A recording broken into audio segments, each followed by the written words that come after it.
നമസ്കാരം പ്രിയമുള്ളവർ, എല്ലാവർക്കും ഒരിക്കൽ കൂടി എൻ മീഡിയയിലേക്ക് ഹാർദമായ സ്വാഗതം. ഗസ ഇസ്രായേൽ സംഘർഷം വിശകലനം ചെയ്യുമ്പോൾ കൂടുതൽ രൂക്ഷമാകുന്നു എന്ന് തന്നെയാണ് റിപ്പോർട്ടുകൾ സൂചിപ്പിക്കുന്നത്. പ്രത്യേകിച്ചും അവധിയിലുള്ള ഇസ്രായേലി പട്ടാളക്കാരോട് ഇത്രയും വേഗം അവധി റദ്ദാക്കി തിരിച്ച് ഡ്യൂട്ടിയിൽ പ്രവേശിക്കുവാൻ ഇസ്രായേലി പ്രതിരോധ മന്ത്രാലയം നിർദ്ദേശം നൽകിയതായുള്ള വാർത്തകൾ പുറത്തു വരികയാണ്. അതോടൊപ്പം തന്നെ ഹൂത്തികളുടെ നേതാവ് ഹൂത്തിയുടെ പ്രസ്താവന വരുന്നു. ഗസയെ ഒഴിപ്പിക്കുവാൻ ഇസ്രായേൽ ശ്രമിക്കുന്ന പക്ഷം ഇസ്രായേൽ അതിരൂക്ഷമായ ആക്രമണങ്ങൾ ഏറ്റുവാങ്ങേണ്ടി വരും.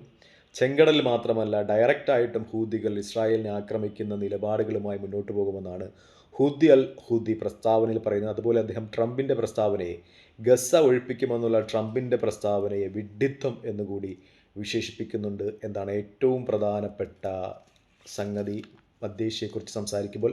മറ്റൊന്ന്, ഡൊണാൾഡ് ട്രംപും ജോർദാൻ രാജാവും തമ്മിലുള്ള സംഭാഷണങ്ങളെക്കുറിച്ചാണ്. ജോർദാൻ രാജാവ് ഇപ്പോൾ അമേരിക്ക സന്ദർശിക്കുന്നുണ്ട്. അദ്ദേഹത്തിൻ്റെ സംഭാഷണത്തെ സംബന്ധിച്ച് കേരളത്തിലെ ചില ഓൺലൈൻ മാധ്യമങ്ങൾ, പ്രത്യേകിച്ച് നമ്മുടെ മാത്യു സാമുവലിനെ പോലെയുള്ള ആളുകൾ അവരുടെ യൂട്യൂബ് ചാനലിൽ കൂടി പറഞ്ഞത്, ഹുസൈൻ രാജാവ് ഡൊണാൾഡ് ട്രംപിൻ്റെ നിർദ്ദേശത്തെ സർവാത്മന സ്വീകരിച്ചു. ഗസയിൽ നിന്ന് ആളുകളെ ഒഴിപ്പിച്ച് ജോർദാനിൽ കൊണ്ടുപോകാം എന്നുള്ള നിർദ്ദേശത്തെ വളരെ ഭവ്യതയോടുകൂടി അനുസരിച്ചു എന്ന രീതിയിലൊക്കെയാണ് നമ്മുടെ നാട്ടിലെ ചില യൂട്യൂബ് ചാനലുകൾ സംപ്രേഷണം ചെയ്തിരുന്നത്, പ്രത്യേകിച്ച് നമ്മുടെ മാത്യു സാമുവലൊക്കെ. പക്ഷേ സംഗതികൾ സൂചിപ്പിക്കുമ്പോൾ അങ്ങനെയല്ല എന്നാണ് വ്യക്തമാകുന്നത്. പ്രത്യേകിച്ചും രാജാവിൻ്റെ എക്സ് പേജുകളും മറ്റും നമ്മൾ സന്ദർശിക്കുമ്പോൾ കാണുന്നത്, ജോർദാൻ രാജാവിൻ്റെ പ്രസ്താവന അനുസരിച്ച് അദ്ദേഹത്തിൻ്റെ നിലപാടുകൾ എന്ന് പറയുന്നത് അറബ് ലോകത്തിൽ നിന്ന് വ്യത്യസ്തമായിരിക്കില്ല.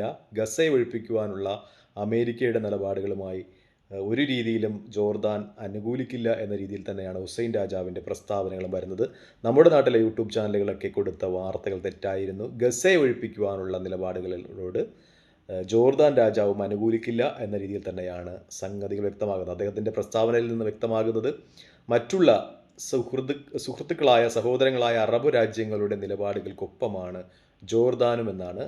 പക്ഷേ അദ്ദേഹം പറയുന്നത്, 2000-ൽ പരം കുട്ടികളെയും ക്യാൻസർ രോഗികളെയും ഏറ്റെടുത്ത് താൽക്കാലികമായി ചികിത്സിക്കുന്നതിനുള്ള നടപടികളുമായി ജോർദാൻ മുന്നോട്ട് പോകും എന്നാണ്. അല്ലാതെ ഡൊണാൾഡ് ട്രംപിന് മുന്നിൽ കീഴടങ്ങി എന്നുള്ള വാർത്ത അത് കേരളത്തിലെ ചില ഉണക്ക യൂട്യൂബ് ചാനലുകൾ കൊടുക്കുന്നതാണ്. അതുമായിട്ട് യാതൊരു സത്യവുമില്ല എന്ന രീതിയിലാണ് അദ്ദേഹത്തിൻ്റെ എക്സ് പേജുകളും അന്താരാഷ്ട്ര മാധ്യമങ്ങളുമൊക്കെ സന്ദർശിക്കുമ്പോൾ നമുക്ക് കിട്ടുന്ന സത്യം. മറ്റൊന്നുകൂടിയുണ്ട്. ടുണീഷ്യ, ഈജിപ്ത്, തുർക്കി, ജോർദാൻ മുതലായ രാജ്യങ്ങളുമായി ഇറാൻ വിദേശകാര്യമന്ത്രി അബ്ബാസ് അരാക്ചി ചർച്ച നടത്തിയതുമായി ബന്ധപ്പെട്ട വാർത്തകൾ പുറത്തു വരുന്നു. മധ്യേഷ്യയിലെ സംഘർഷങ്ങളും ഇസ്രായേലിനെതിരെ സ്വീകരിക്കേണ്ട നടപടികളുമായി ബന്ധപ്പെട്ട് ഇറാൻ വിദേശകാര്യമന്ത്രി ഇത്തരം രാജ്യങ്ങളുമായി ടെലിഫോൺ സംഭാഷണം നടത്തി എന്നൊരു വാർത്ത കൂടി പുറത്തു വരുന്നുണ്ട്. മറ്റൊന്ന്, ഇറാൻ വെള്ളത്തിൽ നിന്ന് വിക്ഷേപിക്കാവുന്ന ഡ്രോണുകൾ വികസിപ്പിച്ചു, അതിൻ്റെ പരീക്ഷണം വിജയിച്ചു എന്ന രീതിയിലും വാർത്തകൾ വരുന്നുണ്ട്. അതായത് കൂടുതൽ സുശക്തമായ ആയുധ വിന്യാസങ്ങളുമായി ഇറാൻ സജ്ജമായിരിക്കുന്നു എന്ന് തന്നെയാണ് വാർത്തകൾ സൂചിപ്പിക്കുന്നത്. പ്രത്യേകിച്ചും ഈ അടുത്ത ദിവസങ്ങളിൽ നമ്മൾ വിശകലനം ചെയ്യുമ്പോൾ ഇറാൻ്റേതായിട്ട് ഒരുപാട് ആയുധങ്ങൾ അവരുടെ സൈന്യത്തിലേക്ക് പുതുതായി കടന്നു വന്നിട്ടുണ്ട് എന്ന ഒരു സത്യം കൂടി നമ്മൾ ഈ അവസരത്തിൽ ചേർത്തു വയ്ക്കേണ്ടതുണ്ട്.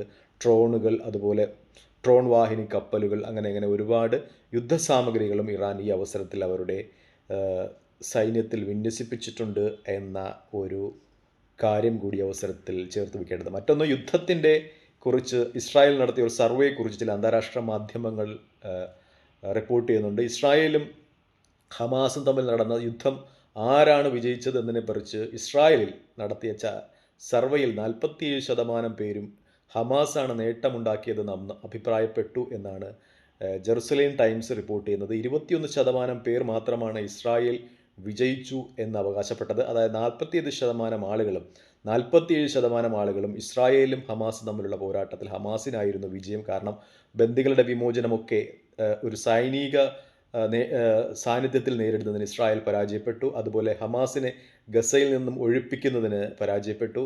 ഹമാസിനെ അവിടെ അധികാരഭ്രഷ്ടരാക്കുന്നതിൽ പരാജയപ്പെട്ടു.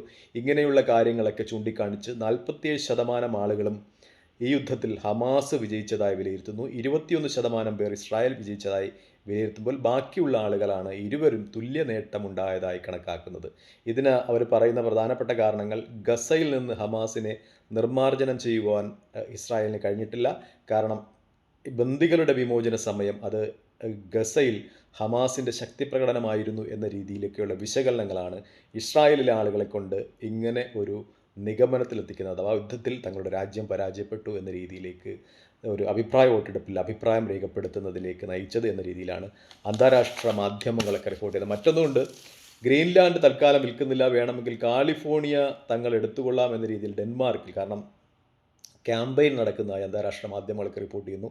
നേരത്തെ പറഞ്ഞതുപോലെയാണ് ഗ്രീൻലാൻഡ് തങ്ങൾക്ക് വിട്ടുതരണമെന്ന് ട്രംപ് ആവശ്യപ്പെട്ടിരുന്നു. പൈസ കൊടുത്ത് താൻ ഗ്രീൻലാൻഡ് വാങ്ങിക്കാൻ പോവുകയാണെന്നൊക്കെ ട്രംപിൻ്റെ അവകാശവാദങ്ങളുണ്ടായിരുന്നു. ഇപ്പോൾ ഡെൻമാർക്കിൽ വേണമെങ്കിൽ കാലിഫോർണിയ തങ്ങൾ പൈസ കൊടുത്ത് വാങ്ങിച്ചുകൊള്ളാം, ഗ്രീൻലാൻഡ് തങ്ങൾ വിട്ടുതരില്ല എന്ന രീതിയിൽ ഡെൻമാർക്കിൽ ക്യാമ്പയിൻ നടക്കുന്നതായി അന്താരാഷ്ട്ര മാധ്യമങ്ങളൊക്കെ റിപ്പോർട്ട് ചെയ്യുന്നുണ്ട് എന്ന ഒരു കാര്യം കൂടി വരുന്നുണ്ട്. എന്ന് വെച്ചാൽ ട്രംപ് ഭരണകൂടത്തിന് അനുകൂലമായ ലോകത്തിൻ്റെ വിവിധ ഭാഗങ്ങളിൽ അഭിപ്രായ രൂപീകരണം വരുന്നു എന്നതാണ് ഏറ്റവും പ്രധാനപ്പെട്ട കാര്യം. മറ്റൊന്ന്, നമ്മൾ ഈ അവസരത്തിൽ ഏറ്റവും പ്രധാനപ്പെട്ട ഒരു അഭിപ്രായം എന്ന് പറയുന്നത് Arab League general secretary Ahmed Abdul ഗെയ്സിൻ്റെ പ്രസ്താവനയാണ്.